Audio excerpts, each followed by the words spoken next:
We've increased disinformation research and tracking within the Surgeon General's office. We're flagging problematic posts for Facebook. I would just say if people want to end the emergency orders, get vaccinated. Thank you. And so we need to come together and to create a federal cause of action, a federal change in the law that will free Brittany. There are no weapons. You need to stop interrupting me so I can get the information I need to get officers expedited. I need officers here now.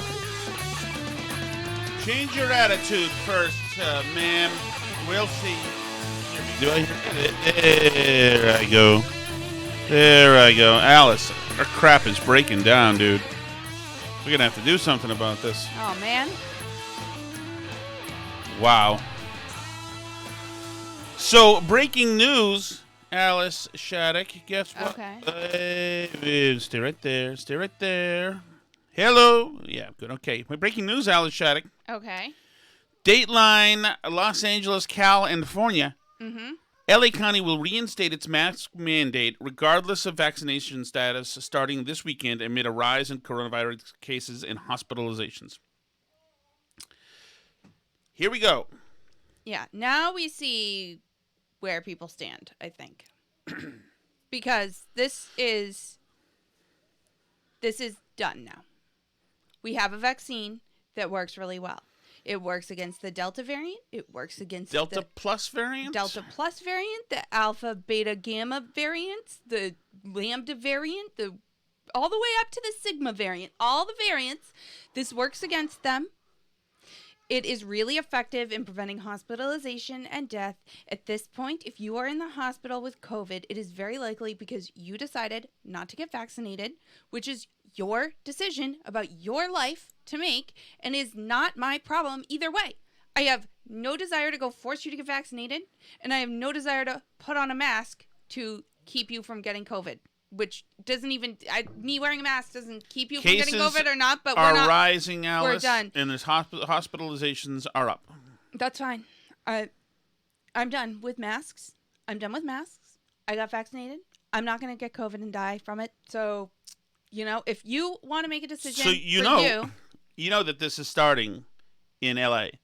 It's going to be everywhere. Well, every blue state. And it's going to be in every blue state, exactly. And if you had heard in the show today in Connecticut, the president of the Senate and the majority leader talking excitedly about the prospect of wearing masks again and how happy they were. What they've done now is they've handed executive emergency powers to the governor again, who they tell what to do anyway. Mm-hmm. This way they're not culpable of anything. Yep. But he can do everything by executive order, including all the mask stuff.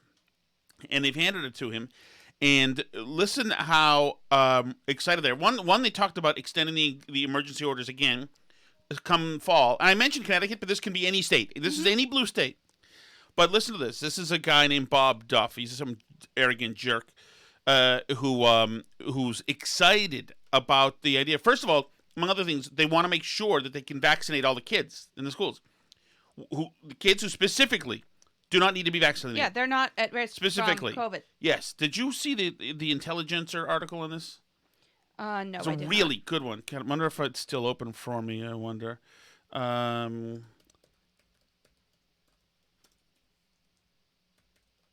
Sorry about that, Alice. Hold on. I'm sorry. Okay. But yeah, I mean, I'm okay. Let me just play this. Yeah. This is okay. So here's this hack. I'd like to see the ability for children to be able to get vaccinated. The governor may need some flexibility in that as well, to be able to set up places for children to get vaccinated. He really wants to see that. You know what? I'd like to see. That's what it comes down to. These politicians. Mm-hmm. He'd feel better. I'd just like to see it. Vaccinated. This is... it's like the teachers complaining. The teachers who are all vaccinated. We can't have everything be normal at school until all the kids are vaccinated too. But the fact that he just said, I'd like to see that. You know what? I'd like to try the house Chardonnay tonight. That's just like, just that whim, I'd like to see that little thought, that little dandy, whimsical thought affects the hell out of everybody's lives. He doesn't care.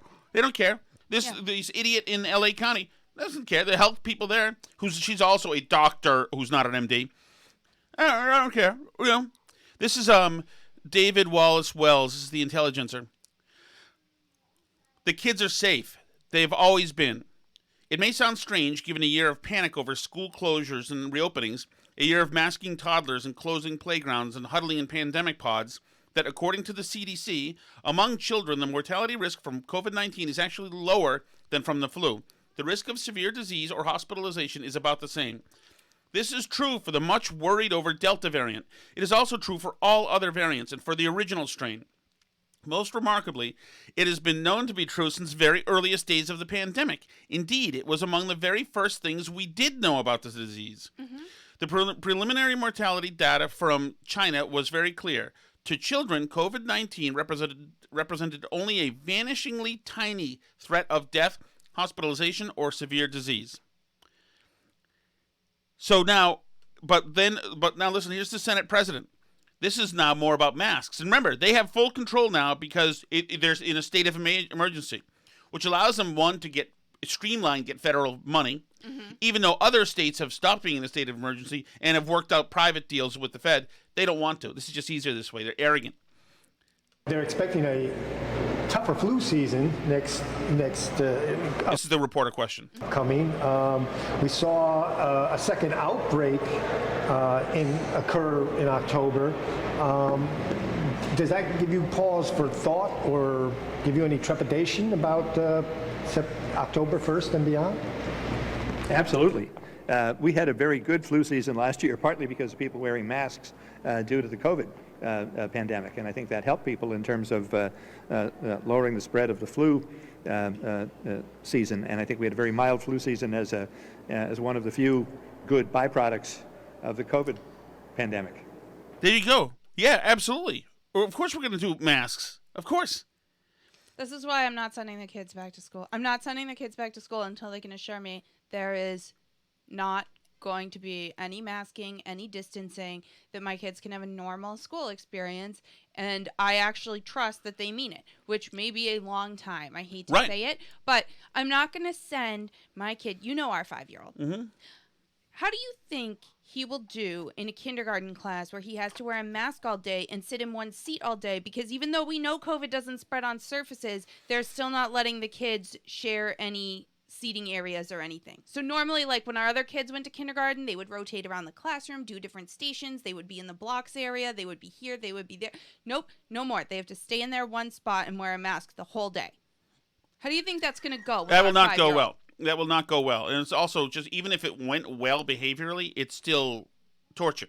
It's still abuse. Absolutely. So listen, here's a somebody from the press says, why are we doing all this stuff? Aren't things okay now? At what point do you think we don't have any more requests? I think when the state is safe.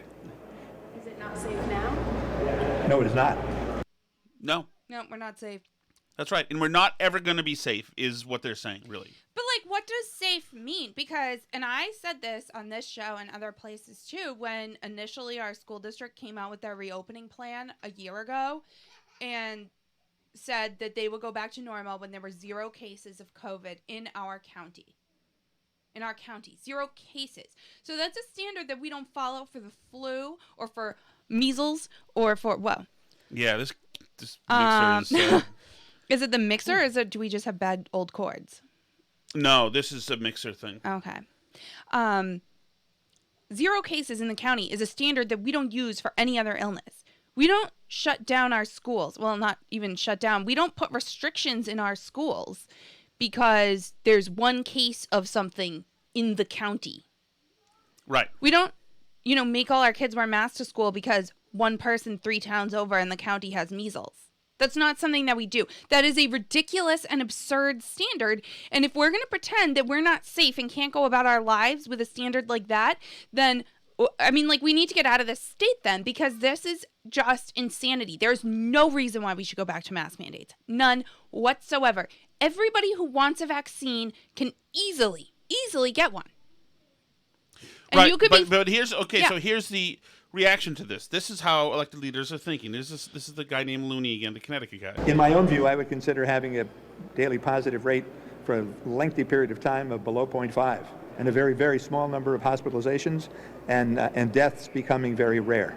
Those are his Those are the criteria. Well, good. Thank you. Is he like the epidemiologist or whatever? No, I mean, doesn't matter. They all he think they just are came now. up with that Yep. information on his own. And That's the other his guy standing personal next to him has standard. his own different standard. Oh, good.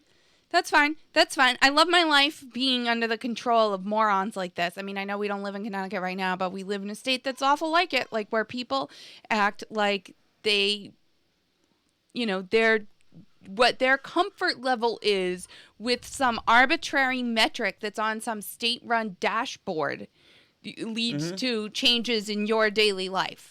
Like, we all have to watch the little COVID curve go up and down. And what's so ridiculous, too, is that we know, I mean, even the CDC recommends that people who have been vaccinated shouldn't be tested for COVID. And yet there are still all kinds of circumstances where vaccinated people need to be tested to, participate in activities and things, right? So, this just happened. The Red Sox-Yankees game was just canceled tonight because some people in the Yankees organization tested positive. They're probably all vaccinated people. But we know that the tests are so sensitive, they can detect virus that has been killed by your immune system because you got the vaccine. So you got the vaccine, it sees some virus in your system, even a tiny bit, it goes into overdrive, kills it all, and the test can still detect that amount of virus that's there, even though it's such a small amount that you were never at any risk of infecting anybody else. You can't give it to anybody else. It's just little bits of viral RNA that's left in your system. It's not really a risk of infection to anybody. Bill Maher had this too. He tested positive and had to isolate. It's ridiculous. The CDC even says people who are vaccinated should not be tested. That's the science. Right. But we're all acting like, positive tests are the end all be all. It really should be about the hospitalizations and deaths, and it really should only expect me to really care about the hospitalizations and deaths among vaccinated people, because if you're not in the vaccinated people category, that's your own life choice. Alice, there are some when one of the callers called their state rep today, she said to him, "Hello, maybe you're not familiar with what's happening in Mississippi." Okay, what's happening in There Mississippi? are 7 kids in the ICU, children from age 1 to 19 or 18 in the ICU in Mississippi. Okay, so how many kids are in the ICU in Mississippi each year from flu? That information was not readily available. Well, it's probably more than that, I would suggest. Maybe not last year, because last year was kind of an odd year for flu, but What do you attribute that to, by the way? Masks or cleanliness? I don't necessarily think either. I mean, we also know that viruses just naturally in the environment, the way that they interact, one can crowd out another one in the environment, the same way, like in the animal kingdom, different types of animals can crowd each other out as they fight over resources. The stronger one will kind of win out and the other one's population will recede. We know that viruses work this way too, right? Where if you have one virus that's really predominant in the population, that it can crowd out another one and lead to it not being there as much. So it could be the masks or whatever, but it also just might be that because there was COVID, there was less flu. But in any case, the whole premise that because I haven't looked at the statistics in Mississippi. So what's the population by age in Mississippi? I am not sure. But so that's a tiny percent of kids, right? Correct. Is in the ICU with this. I'm gonna guess probably that they had very extreme pre-existing conditions, and I'm not trying to make light of the fact that some kids will be very sick from COVID, because that's not good, obviously, but the idea that we're going to keep everyone else's life on hold for some indefinite number of years to prevent absolutely every single case of COVID that we possibly can is ludicrous. We don't treat any other type of risk that way, and we need to stop treating COVID that way. So what if there is a mask mandate again in our state, Alice, just like there was again? And in stores and in et cetera. What are you going to do? What are Americans going to do? I don't know. We don't have any more masks in this house. Mm-hmm. So I don't know what I'm going to do. I'm going to probably go a lot fewer places.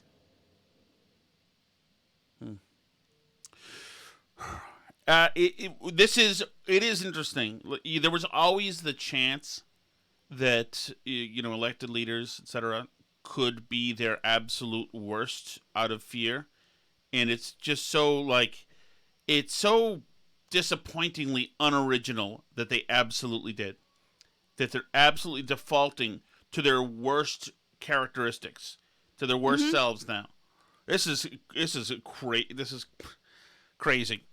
Now, I know this is not Connecticut centric, but just so happens today that I happen to be a big part of my, and you saw that we both saw this together. A big part of my ongoing narrative and conversation there is that the people who are elected to office there, and this is every state. So if you're listening, this is for your state and town. The people who are elected to office there, when it comes to, there's a spike in crime going on there in Connecticut. Like everywhere else now, there's a huge spike in crime, and the politicians, those two guys you just heard, they're doing nothing about it, and they don't intend to. Those are the two guys who keep saying we're going to take a scalpel to it and not a sledgehammer. They're not going to do anything about it. That's fine, because when they look out their office windows, they see a place called Trinity Street, and on Trinity Street, there's a football field length mural that reads "Black Lives Matter." So they look down there. And they say, "That's my job is done. That's it. We let people use this street in front of the Capitol, which has now been closed off. The street is now closed off. It used to be someplace where one of the callers used to drive his ambulance as a shortcut to pick up people who were hurt or injured.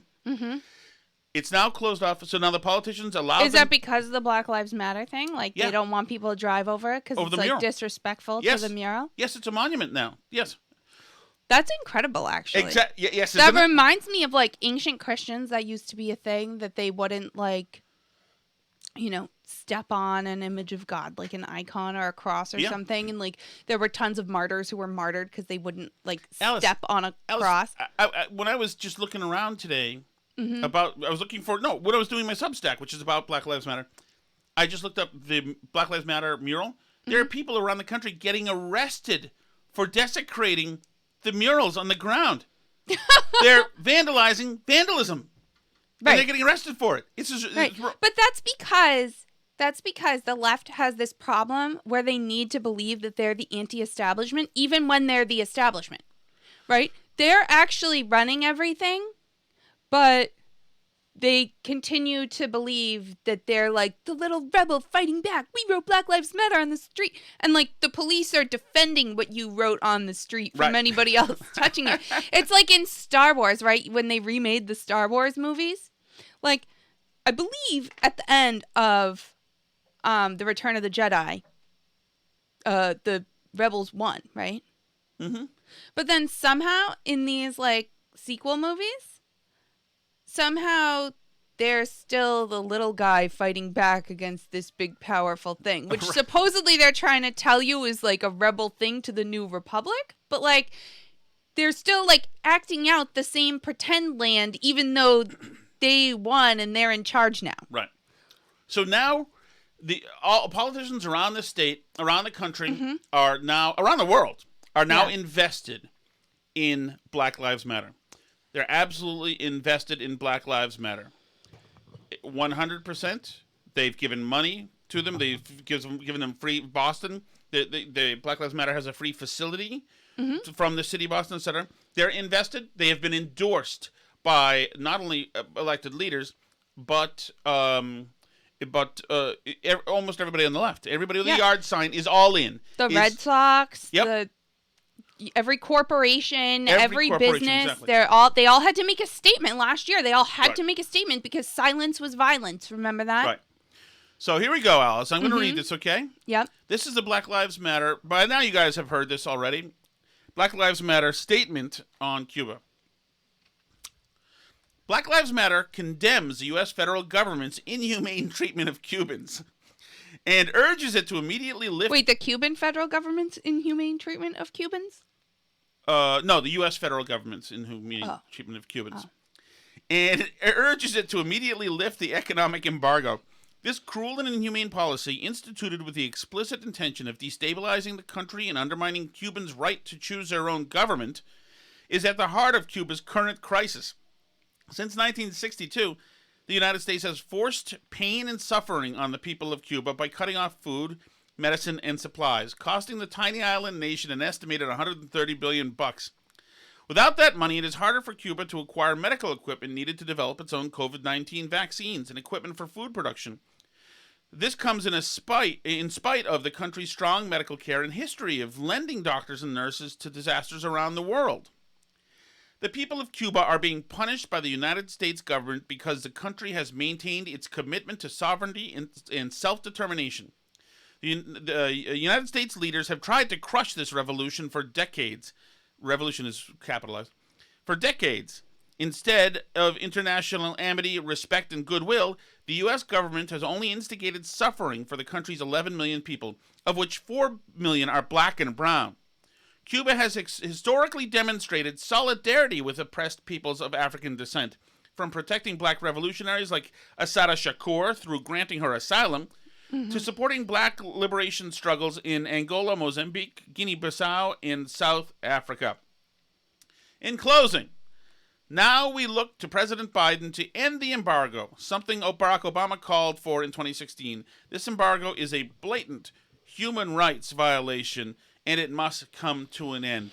To quote Phil Hartman playing Phil Donahue, "Come on, Mom, what's wrong with that? They're not asking for too much, are they, Mom?" You don't know the reference, but go ahead. So for clarity's sake, they support the revolution, which in Cuba means the government. Okay. Right? Well, yeah, I guess so. Yeah. So, you tell me. The floor is yours, Alice. Unhampered, unencumbered. Okay. So, they support the Cuban government, which currently is killing and locking up their own people for daring to go out in the street and demand that they, be allowed to have food. That's, the type of freedom that we're talking about. We're talking about them being allowed to, eat and access medical care at all. And contrary to the fantastic success story that we keep getting told Cuba is day in, day out, it's really actually a disaster there. And if that's all the fault of the United States, someone should really probably inform the Cuban people, many of whom are marching with American flags and yelling freedom and USA in English. So why do we have to warn them to not come by boat if this place is so horrifically damaging to Cubans? Yeah, the 4 million that are black and brown should probably know that we're about to be investigated by the UN for our blatant racism. The whole thing is ludicrous. We always knew that this was a communist Marxist group. It was in their organization's, outline of their mission statement. They're against the nuclear family. They're for communism. They're against capitalism, all these things. We knew that, but this statement marks a turning point because this goes away from a theoretical discussion, away from communism's great, it's just really never been tried. When they are confronted with an actual regime that is sheltering terrorist murderers and killing their own people deliberately, they support that. So they're not saying Cuba's not real communism, we're for the other kind. They're saying we are seeing people protesting in the streets against this government and the government sending out, police all in black to shoot them or throw them in jail and throw away the key. And we approve of that. We like the locking up and the killing, and we think that the government is right and those people are wrong. The ones holding the American flag, they're wrong. The ones, killing them and locking them up, those are the ones that we support. So this is not some intellectual conversation about what would be the right policy to have in the United States. They support state murder and totalitarianism explicitly, not in theory. They're pointing at an actual regime that's killing people right now and saying, we like that. And you, by the way, all of you people who live around here in Massachusetts, you have their sign in your yard. So maybe you should think about that. They're literally supporting a murderous dictatorship explicitly right now. Right now. Right now, there are people 90 miles away from the United States who just want to be allowed to be free. And not only are we saying, screw you, don't come here from our State Department, but half the country supports their continued oppression with their stupid Black Lives Matter stuff. And not only should everybody who supported Black Lives Matter personally be embarrassed and take down their sign and apologize for subjecting us all to their idiocy, because we all knew this. The government organizations, the corporations, these people owe us a statement. They all put out stupid statements talking about their solidarity with Black Lives Matter and supporting protests that were burning down neighborhoods. They were all for it all year long, but I think it's really a bridge too far when you're actually supporting state murder of dissidents, right? I mean, doesn't that seem like it's a little extreme? And these companies should really, really be forced to face it down. They want to play stupid games, let them win stupid prizes. That store that you go to that's had up a Black Lives Matter sign, you need to ask them how they feel about Asada Shakur. About, killing a cop execution style at point blank range and escaping consequences by fleeing the country. What do you think about that? Do you support her? Because the organization that you have a sign for supports her. How do you feel about the fact that Cuban people are gathering peacefully in the streets to ask for their freedom and for the quote-unquote sovereignty and self-determination that Black Lives Matter says we're somehow denying them? They're asking for a right to self-determination. I mean, how blind do you have to be to think that the Cuban citizens can choose their own government right now? You have to be out of your mind delusional to believe that. And so those Cuban people gathering in the street, do you support, their government killing them or locking them up as political prisoners? Do you support that? Because the organization that you're promoting to me right now supports that. So, they need to, these companies need to be held accountable. Absolutely. We need to call them up. They need to be forced to walk back their support of Black Lives Matter at every level of every organization, because it is BS. It is BS. I mean, you think about cancel culture on the left and how they force all these companies to apologize for nonsense things. And I don't know why. I don't know why Republicans aren't better at this. Right, and I think that for everybody, for citizens, corporations, and politicians, if you supported Black Lives Matter in any way, right, then you have to admit that you either A, wholly believed the lie it was built on, or 2, wholly support the Marxism that it was built on. Right. Thrives on. Right. So be honest, which is it? Right. You only get 2 choices. Or you like the color scheme. That's it. Right. But, we all saw it, which is fine. Maybe you were just naive and you really thought it was just about, mean cops just murdering Black children for no reason whatsoever or something. But now it's clear. Now, they've explicitly made it clear what they're about. They are pro-murderous communist dictatorship. Not in theory, but in actual reality right now. They like that. They like what's happening in Cuba to the people who are protesting. Right. They like the organized state version of it, but they also love the personal, individual form of it. Right. In Shakur. Right. They like all of it. Right. They like, people killing cops deliberately. They don't love her despite the fact that she shot a cop in the head and left a 3-year-old without a daddy. They love her because she did. Right. So that's who they are. That's what they support. And if you supported them, you need to step away now, or that's who you are too. Period. The end. That's I'm glad that it happened, that they said it, because it's so revealing. It's so revealing. And anytime any person brings up Black Lives Matter to me from now on, that's where the conversation's going. Yes. Because it's an embarrassment. It's an embarrassment that so many people supported this group of lying, grifting communists. Right. And remember, what makes that even more lovely, the fact that they only have the choice of 2 things, is that, remember, the whole term, the whole approach was meant as a trap for us. Right. At a time when the nation was vulnerable to such threats. So you don't think that Black Lives Matter? Right. Right.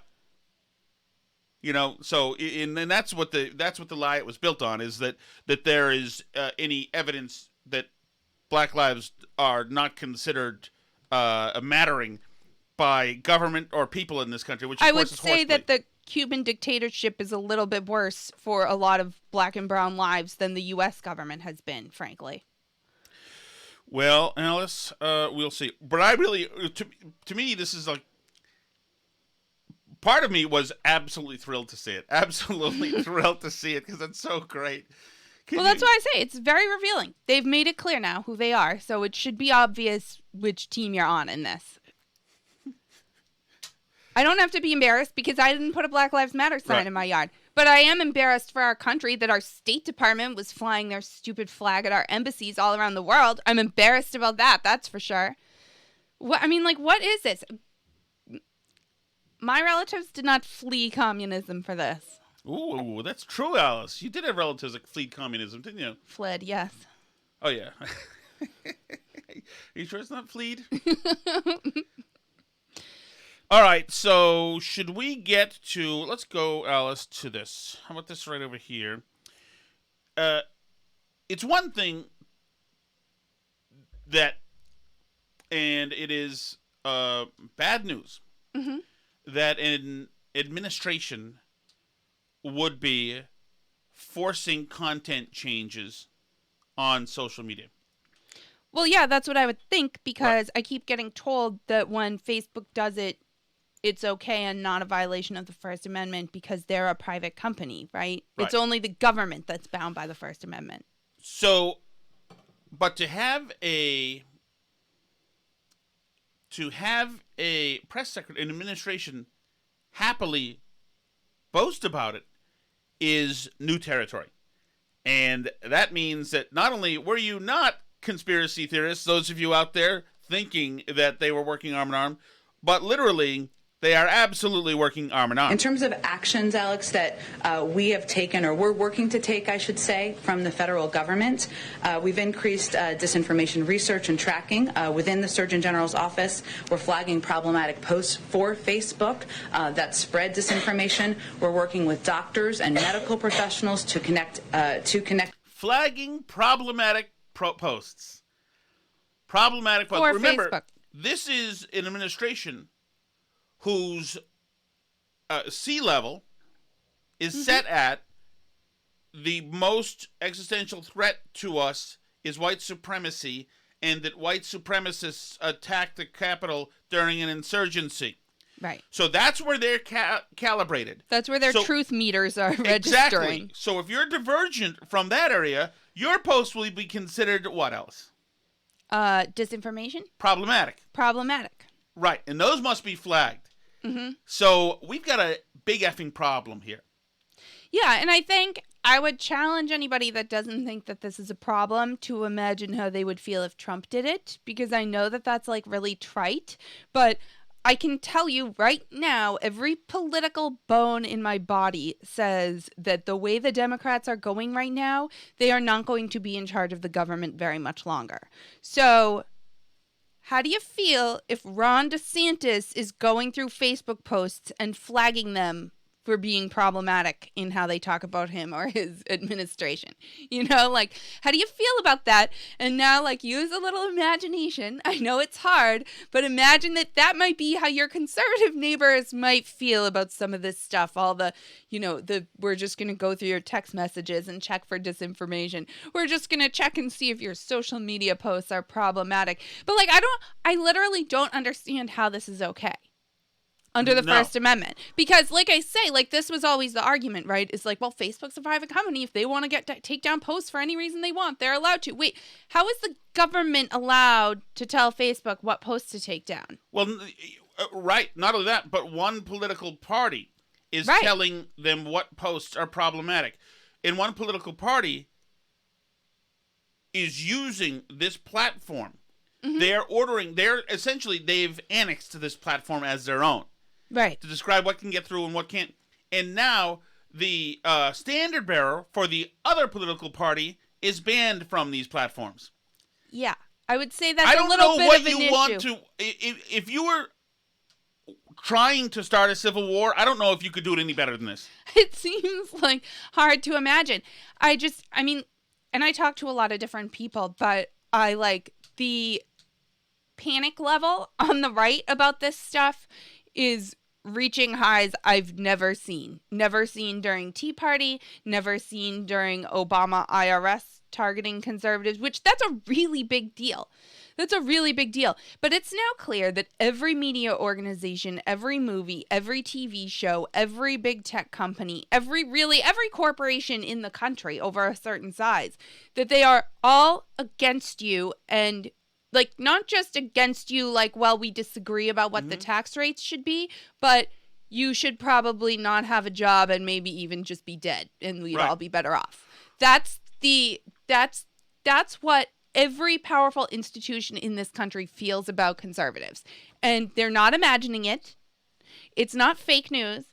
That's absolutely real. And so if Biden was ever remotely serious about wanting to be a president for all Americans, he needs to get out in front of this stuff and make it clear that he's going to put a stop to this stuff, because this is code red on the American right now. Yes. Like, you have the NSA spying on Tucker Carlson. You have the administration saying they're going to start going door to door for unvaccinated people. You have them saying that they're giving text messages to the DNC to fact check. You have them saying that they're flagging people's problematic Facebook posts.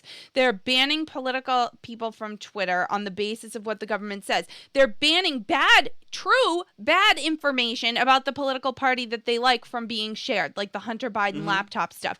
I mean, this is truly, like, believe whatever you want about voting machines and the election being stolen and whatever else. Like, this stuff is really happening right now. They really not only want to get Trump off the platform, and Jen Psaki says in this thing, like, well, only 12 people are the origin of 65% of COVID misinformation. If you think this is just going to stop with Trump and Alex Jones and the 12 people who spread vaccine misinformation, like, it's not going to stop with them. This is everybody. They're coming for all of us, and they've made it clear what they feel about you and me and everyone who's like us. Like, Yep.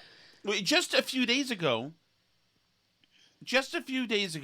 people on the right were saying it's not fair that the social media people, they're essentially a utility now because they reach so many people. So it's not fair to be censored. It's not fair to be censored there at all. Just a few, and that was a debate. Now, it only took a few days, and now Psaki's coming out and saying, no. We're directly working with Facebook. We're directing Facebook. We're not, when they flag a problematic post, what do you think that means? It means take it down, Facebook. That means it's going down. Yeah, because they run the country, and Facebook is going to do whatever it takes to not be regulated. Well, they don't want this is a kind of regulation, or they want this regulation to keep out competition. Yes and no. So, they want the regulation to keep out competition. They want regulation that's going to be good for them and bad for the competition. What they don't want is people who are mad at them writing the regulations. Right. So, they're going to make sure that they work closely with who's in power to make sure that they don't end up with regulations that they don't like on them. You know, so that when the Biden administration says take down this person's post, that's what they're going to do. I mean, this is, I try not to be too negative about political stuff, but I'm like, I feel like this is kind of we are headed down a dark path, and I hope 2022 is soon enough to head off some of this damage. I'd say so too, and this is even more damaging. Not only this administration it's a couple things. One, this administration is now officially the most divisive administration ever. Obama's was very divisive, ever. They don't ever use a chance to divide by race, mostly race, class, gender, at any time they can. Also, this absolutely removes any doubt of what was going on in those meetings in the last days of the Obama administration. Any doubt. If this is overtly now what they're saying that they do, absolutely. Another thing this is doing is it is giving credence to some of those people from January 6th. Right. Some of them are a little less crazy today than they were for the last 7 months. Well, if their intention is to have a bunch of people going around saying January 6th wasn't a coup, but it probably should have been, then they're doing a really good job. Not that I've heard anyone say that. FBI agents who may be listening, but that's the impression that it gives. Is it gives like, geez, I wish they did overthrow the government. That's what like a lot of people say. I have a conspiracy theory for you. Mm-hmm. What if what happened today with the administration letting us know that they're flagging problematic posts? Mm-hmm. What if this is a way to trigger people on the right to behave in ways that get them snared in the administration's other new hobby traps?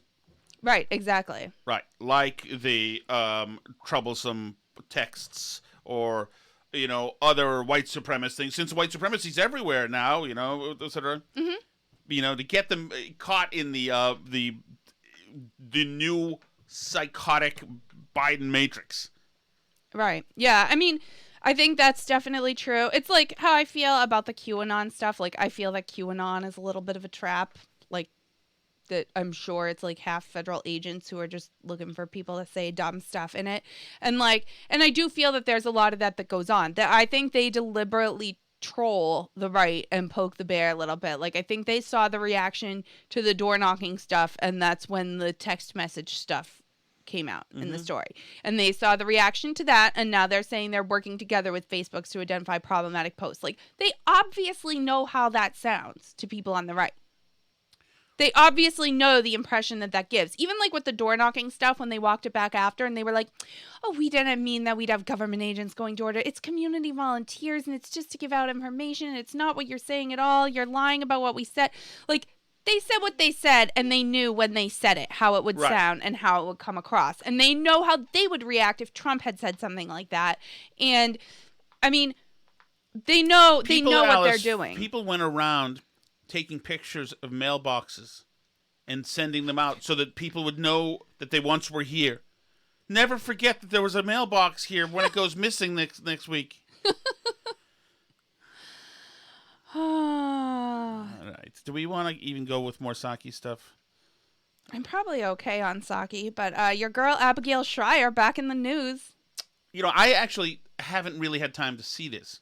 I know that she's in trouble with the Library Association or something. No, so it's the American Booksellers Association, and they send out so this is like an industry group of bookstores, right? So they have members. Like a Chamber of Commerce has members or whatever. Mm-hmm. And one of the things that they do is they send out a monthly box to their members with promotional copies of books to sell. Like with the little blurb sheet and the books.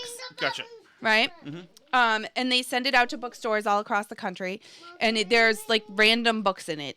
All the promotional books that publishers want to sell. I'm sure publishers just give them ones to put in and they put them in, right? It's like one of these industry things.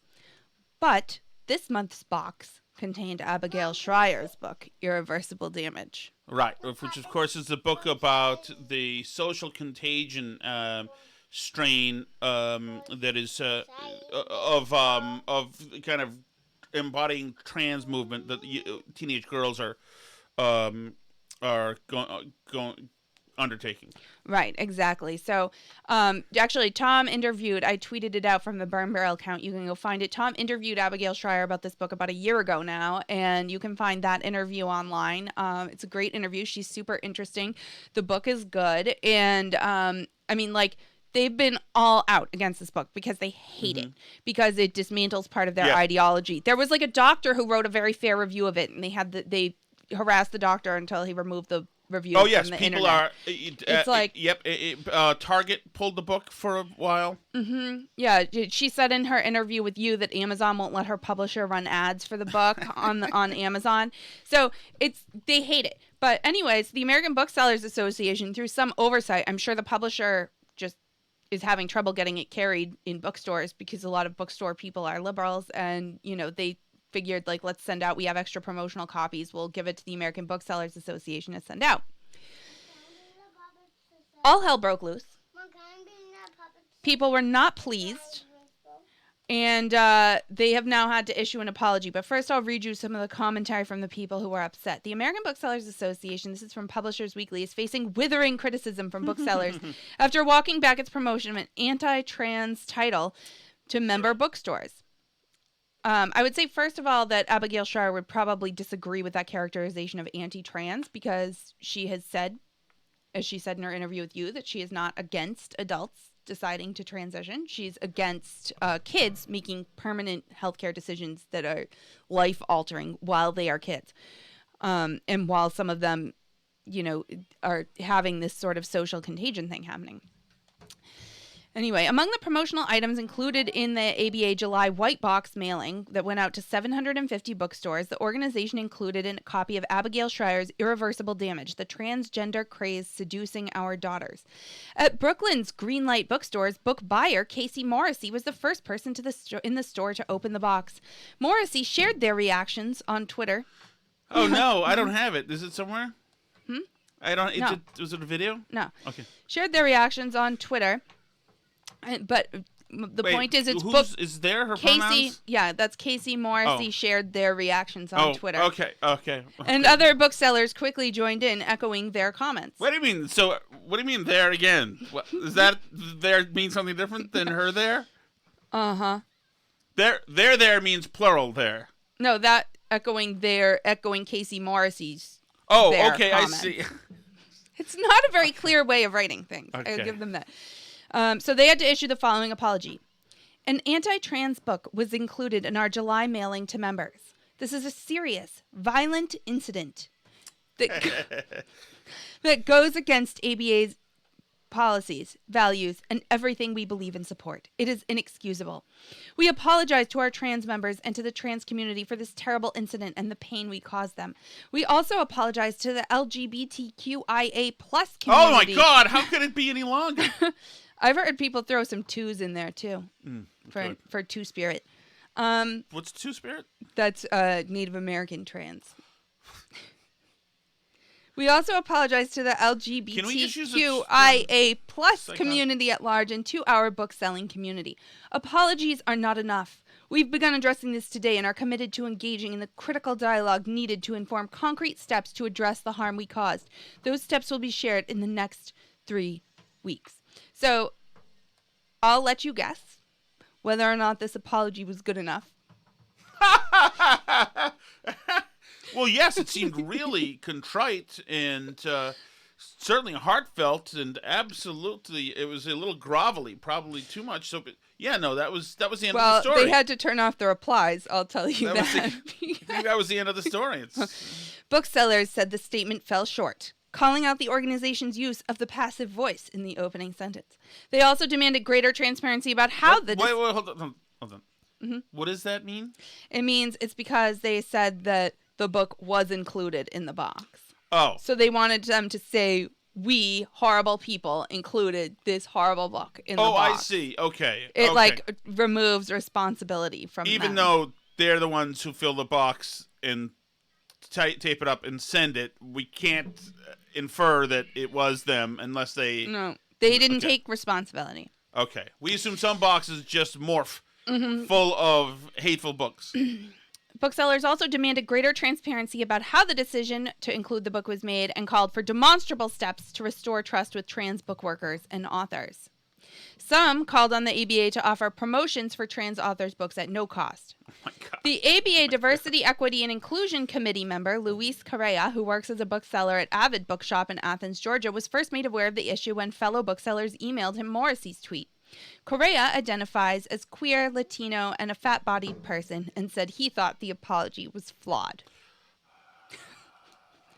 I'm disappointed with the use of the passive language at the beginning of the statement and the shift in blame. They should really say, we included this book, Correa said. If you're a person who's disappointed in the passive language used in something, you're a psycho.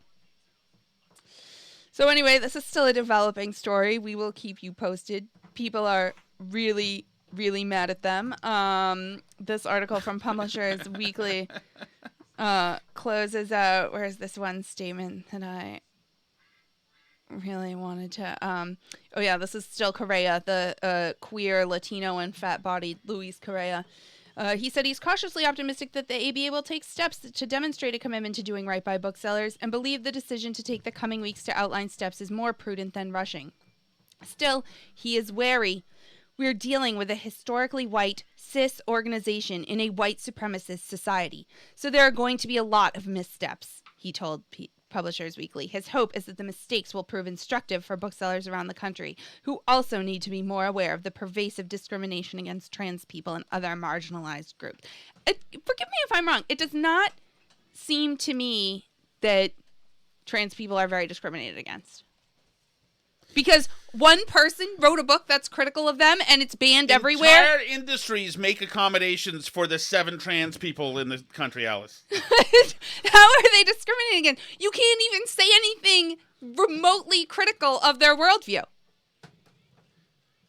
I mean, I don't get how they're discriminating, but the cis white supremacist organization of the ABA somehow, I mean, like, check that, put that in the list of things conservatives are going to have to build their own version of in the coming years, and that would be the entire publishing industry, because it's all rotten and needs to be burned to the ground and to start over. That's where I am on that. Anyway, I'm gonna go distract myself and watch some softball. Unless you have anything else to add that can cheer me up, I'm gonna go. Thank you, everybody, for another great week. You're awesome. We really appreciate it. Thank you. You can find us on Twitter at Burn Barrel Pod. That's where you can find that Abigail Schreier tweet, the interview. We'll tweet that out again. And you can also find us facebook.com/Burn Barrel Podcast, burnbarrelpodcast.com. When you're on Facebook, please don't post anything problematic. Yeah, don't, because we could be banned. Then it'll be harder to find us. We're still growing. But shoot us an email too, whatever you want to do.